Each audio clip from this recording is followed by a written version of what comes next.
Hello बच्चों, learning primary with Rimpy में आपका फिर से स्वागत है।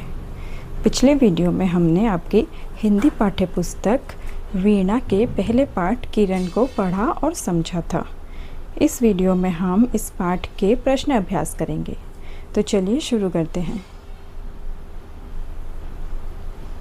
पहले 3 प्रश्न हैं बातचीत के लिए से, जिसमें पहला प्रश्न है,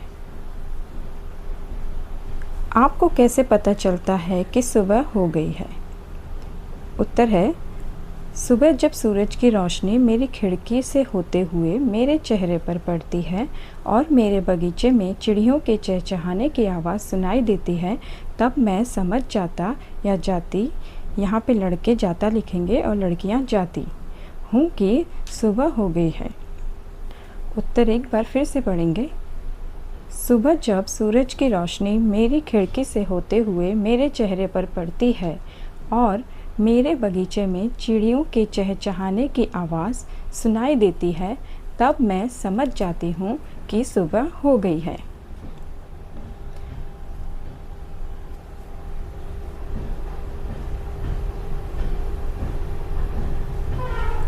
दूसरा प्रश्न है, ऐसे कौन कौन से कार्य हैं जो सूर्य के प्रकाश के बिना संभव नहीं है? उत्तर है, सूर्य के प्रकाश के बिना इस पृथ्वी पर जीवन ही संभव नहीं, क्योंकि सूर्य के प्रकाश के बिना चारों ओर अंधेरा छाया रहेगा। पेड़ पौधे अपना खाना नहीं बना पाएंगे, पानी जम जाएगा और हमें दिन रात का अंदाज़ा ही नहीं लगेगा। उत्तर एक बार फिर से पढ़ते हैं। सूर्य के प्रकाश के बिना इस पृथ्वी पर जीवन ही संभव नहीं, क्योंकि सूर्य के प्रकाश के बिना चारों ओर अंधेरा छाया रहेगा। पेड़ पौधे अपना खाना नहीं बना पाएंगे, पानी जम जाएगा और हमें दिन रात का अंदाज़ा ही नहीं लगेगा।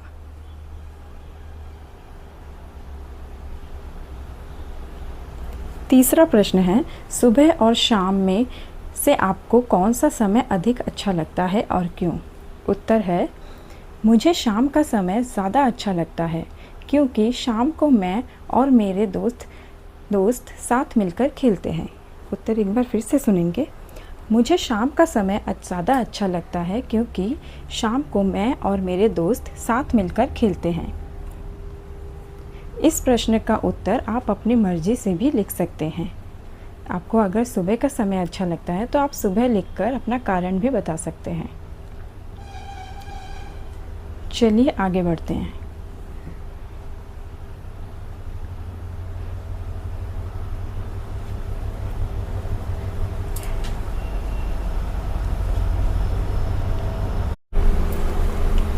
अगले 3 प्रश्न हैं सही विकल्प चुनने वाले। यहाँ 3 प्रश्न दिए गए हैं, जिन सभी के 4-4 विकल्प दिए गए हैं और सही विकल्प के सामने हमें सूर्य का चित्र बनाना है। पहला प्रश्न है, किरण के अनुसार वह मुख्य रूप से कौन सा काम करती है?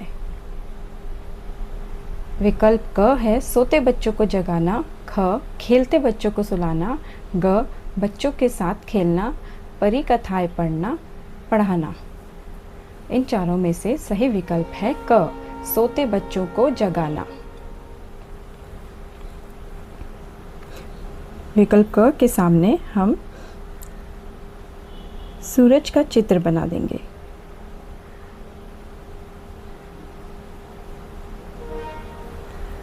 प्रश्न 2 है, बालिका को बहुत देर तक नींद क्यों नहीं आई? विकल्प हैं, क्योंकि वह देर रात तक खेल रही थी, क्योंकि वह पढ़ रही थी, क्योंकि उसे बहुत गर्मी लग रही थी, क्योंकि वह घूमने गई थी। सही विकल्प है विकल्प ख, क्योंकि वह पढ़ रही थी। विकल्प ख के सामने हम सूरज का चित्र बनाएंगे।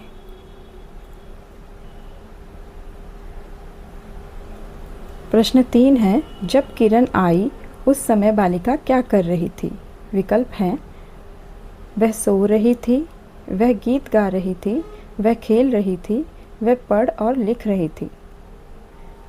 सही विकल्प है विकल्प क, वह सो रही थी।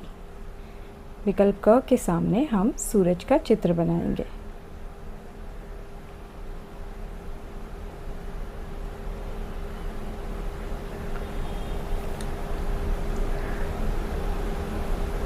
चलिए आगे बढ़ते हैं। अगले 4 प्रश्न हैं सोचिए और लिखिए से, जिसमें पहला प्रश्न है किरण ने दूसरी दुनिया में जाने की बात क्यों कही होगी। उत्तर है किरण पूरी पृथ्वी में उजाला फैलाती है, दूसरी दुनिया में वह रात का अंधेरा मिटाने गई होगी। उत्तर है किरण पूरी पृथ्वी में उजाला फैलाती है, दूसरी दुनिया में वह रात का अंधेरा मिटाने गई होगी।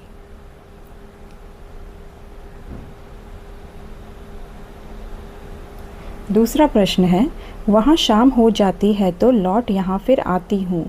उपयुक्त पंक्तियों में वहाँ और यहाँ शब्द किसके लिए प्रयुक्त हुए हैं। उत्तर है उपयुक्त पंक्तियों में वहाँ से मतलब दूसरी दुनिया से है तथा यहाँ से मतलब वो जगह है जहाँ बालिका रहती है।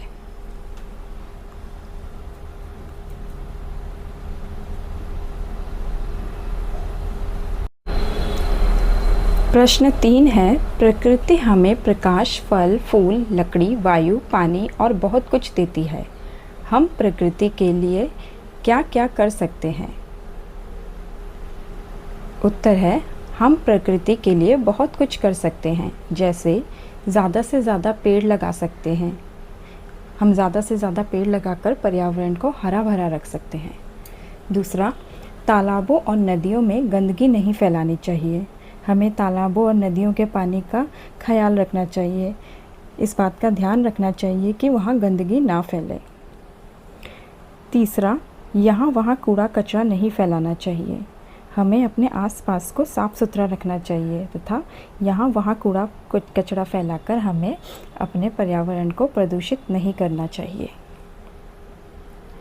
चौथा, हमें पशु पक्षियों की रक्षा करनी चाहिए, या हम ऐसे लिखेंगे पशु पक्षियों की रक्षा कर सकते हैं। जैसा कि आप लोग को पता है कि कितनी गर्मी बढ़ गई है, हम पशु पक्षियों का ख्याल रखने के लिए उनके लिए पानी रख सकते हैं, खाना रख सकते हैं, ताकि जब उन्हें प्यास लगे या भूख लगे तो उन्हें इधर उधर भटकना ना पड़े अपना खाना पानी ढूंढने के चक्कर में। तो इस प्रकार हम प्रकृति का ख्याल रख सकते हैं। चौथा प्रश्न है कविता की किन पंक्तियों से पता चलता है कि किरण बालिका के साथ दिन भर रहती है। उत्तर है कल तो तेरे साथ शाम तक खेल बहुत से खेली मैं। कविता की इन पंक्तियों से पता चलता है कि किरण बालिका के साथ दिन भर रहती है।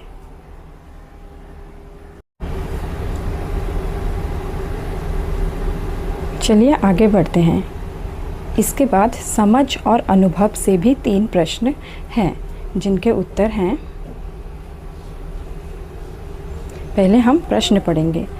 कहने लगी किरण यह सुनकर, मैं ही कब सो पाती हूँ, तुम्हें सुलाकर एक दूसरी दुनिया में मैं जाती हूँ। किरण कितना परिश्रम करती है, यहाँ से वहाँ नियत समय पर प्रतिदिन आती जाती है। आपको अपने आसपास कौन कौन परिश्रम करते दिखाई देते हैं। उत्तर है हमारे आसपास भी ऐसे बहुत से लोग हैं जो दिन भर परिश्रम करते हैं, जैसे घर बनाने वाले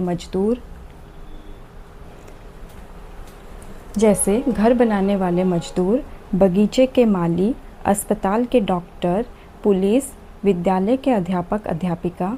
यहाँ पुलिस के बाद हमें विद्यालय के अध्यापक अध्यापिका लिखना है। मैं लिखना भूल गई थी, इसलिए एरो खींचकर मैंने ऊपर लिख दिया है। आपको ये लाइन पुलिस के बाद कॉमा देने के बाद लिखनी है। फिर है हमारे बस ड्राइवर, इनके अलावा घर पर हमारे माता पिता भी रोज़ परिश्रम करते हैं। उत्तर एक बार फिर से पढ़ देती हूँ। हमारे आसपास भी ऐसे बहुत से लोग हैं जो दिन भर परिश्रम करते हैं, जैसे घर बनाने वाले मजदूर, बगीचे के माली, अस्पताल के डॉक्टर, पुलिस, विद्यालय के अध्यापक अध्यापिका, हमारे बस ड्राइवर, इनके अलावा घर पर हमारे माता पिता भी रोज़ परिश्रम करते हैं। चलिए दूसरा प्रश्न देखते हैं। वे कौन कौन से लोग हैं जो किरण की भांति आपको जगाते हैं, आपके साथ खेलते हैं और प्रोत्साहित करते हैं? उनके लिए आप क्या क्या करते हैं, यह भी लिखिए।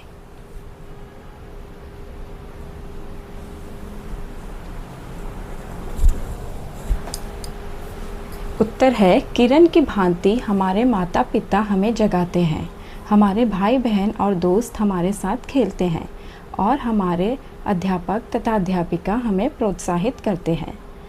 हम भी उनका आदर सम्मान करते हैं तथा सदा उनका कहना मानते हैं।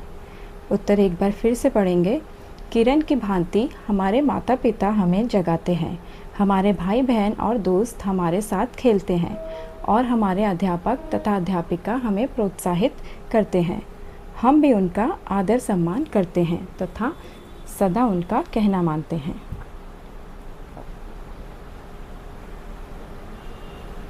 तीसरा प्रश्न है, आपके घर या प्रदेश में सूर्य अथवा चांद से जुड़े किसी एक त्योहार का पता लगाइए और उसके बारे में लिखिए।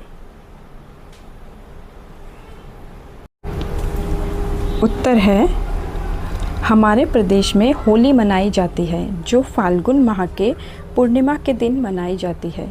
होली रंगों का त्यौहार है। इस दिन हम एक दूसरे को रंग लगाते हैं। इस दिन घर में स्वादिष्ट पकवान बनते हैं और ये त्यौहार आपस में भाईचारे का प्रतीक है। उत्तर एक बार फिर से पढ़ेंगे। हमारे प्रदेश में होली मनाई जाती है जो फाल्गुन माह के पूर्णिमा के दिन मनाई जाती है। होली रंगों का त्यौहार है। इस दिन हम एक दूसरे को रंग लगाते हैं। इस दिन घर में स्वादिष्ट पकवान बनते हैं और ये त्यौहार आपस में भाईचारे का प्रतीक है।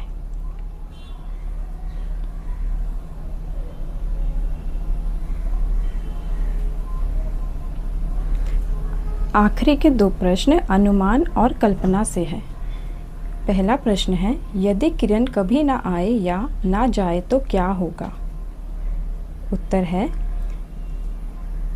दिन और रात दोनों ही हमारी पृथ्वी के लिए अति आवश्यक है। दिन में लोग काम करते हैं और शाम को थक हार कर घर लौटकर रात को सो जाते हैं। पेड़ पौधे भी दिन में सूरज की मदद से खाना तैयार करते हैं। पशु पक्षी भी दिन की रोशनी में भोजन तलाश करते हैं। इसलिए अगर किरण कभी ना आए या ना जाए तो प्रकृति का संतुलन बिगड़ जाएगा।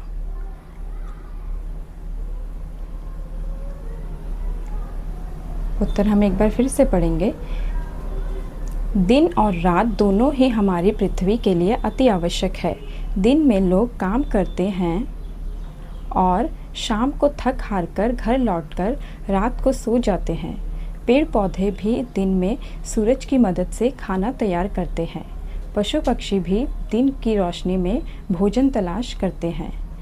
इसलिए अगर किरण कभी ना आए या ना जाए तो प्रकृति का संतुलन बिगड़ जाएगा।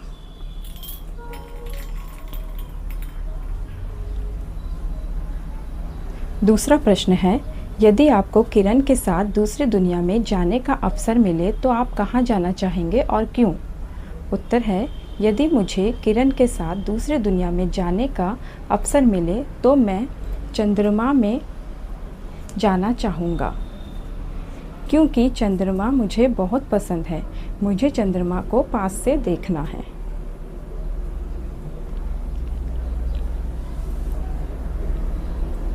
चलिए आगे बढ़ते हैं। आ जाते हैं भाषा की बात पे। यहाँ समानार्थी शब्द समझाया गया है।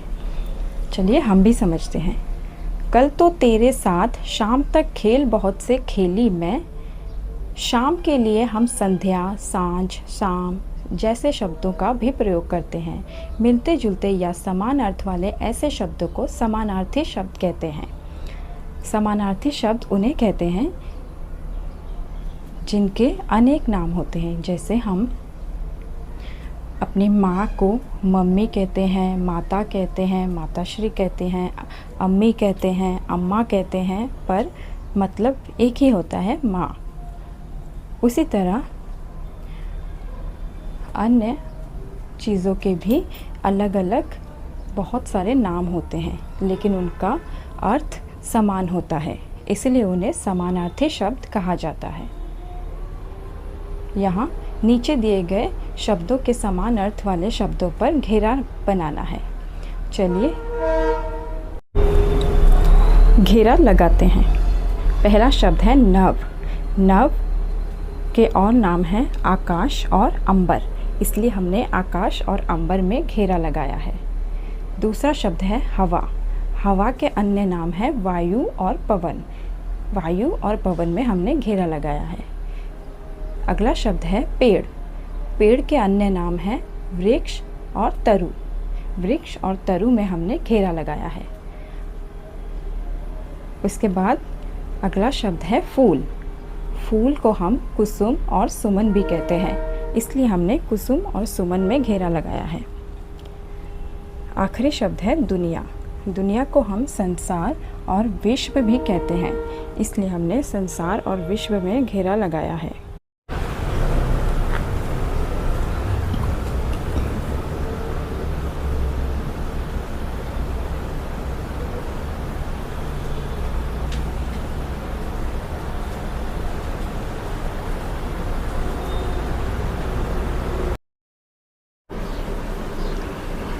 चलिए दूसरा प्रश्न देखते हैं।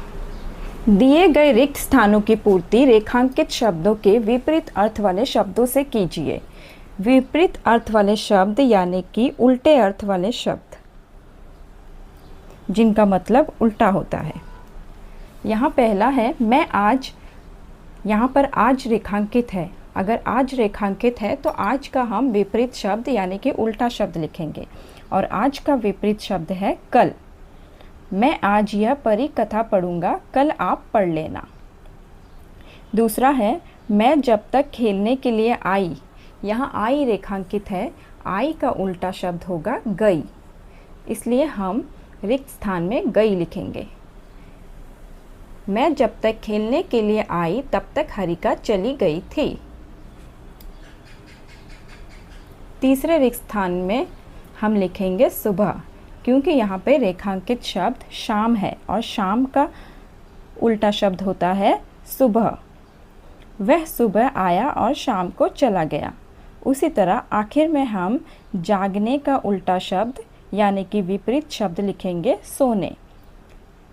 मेरे जागने और सोने का समय निश्चित है। आशा करती हूँ आपको ये समझ आया होगा। इसी के साथ हम अगर आगे बढ़े तो यहाँ चिड़िया गाती गीत चली, हवा चली, खिल उठे पेड़ सब। इन पंक्तियों को सामान्य बातचीत के रूप में लिखा जाए तो ऐसे लिखेंगे। चिड़िया गीत गाती हुई उड़ रही थी। हवा चलने लगी। हवा के चलने से पेड़ पौधों की पत्तियां भी हिलने लगी, जैसे कि वे प्रसन्नता से झूम रही हों। आप भी सामान्य ढंग से कही गई बात को कविता का रूप दे सकते हैं। उदाहरण के लिए इन पंक्तियों को पढ़िए। चंद्रमा चमक रहा है, तारे भी चमक रहे हैं, आकाश में प्रकाश ही प्रकाश हो गया है। आइए इन पंक्तियों को कविता का रूप देने का प्रयास करते हैं। चंदा चमका, तारे चमके, चमका सारा अंबर।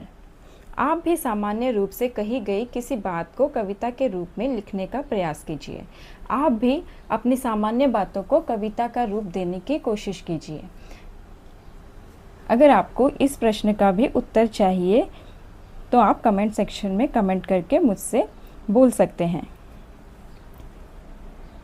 बाकी के जो आपके प्रश्न अभ्यास है वो सब हो चुके हैं। आखिर के जो ये सब क्वेश्चन हैं, ये सब प्रश्न हैं, ये सब आपको खुद करना चाहिए। लेकिन फिर भी अगर आप चाहते हैं कि इनके उत्तर मैं आपको दूं तो आप मुझे कमेंट करके बोल सकते हैं। इसी के साथ आज का वीडियो समाप्त होता है और आपका ये पाठ भी समाप्त होता है। आशा करती हूँ कि ये पाठ आपको अच्छे से समझ आया होगा। अगर आपको मेरा वीडियो पसंद आ रहा है तो आप मुझे कमेंट सेक्शन में कमेंट करके ज़रूर बताएं, ताकि मैं आगे और भी अच्छे अच्छे वीडियो आपके लिए ला सकूं। धन्यवाद बच्चों, अपना ख्याल रखना।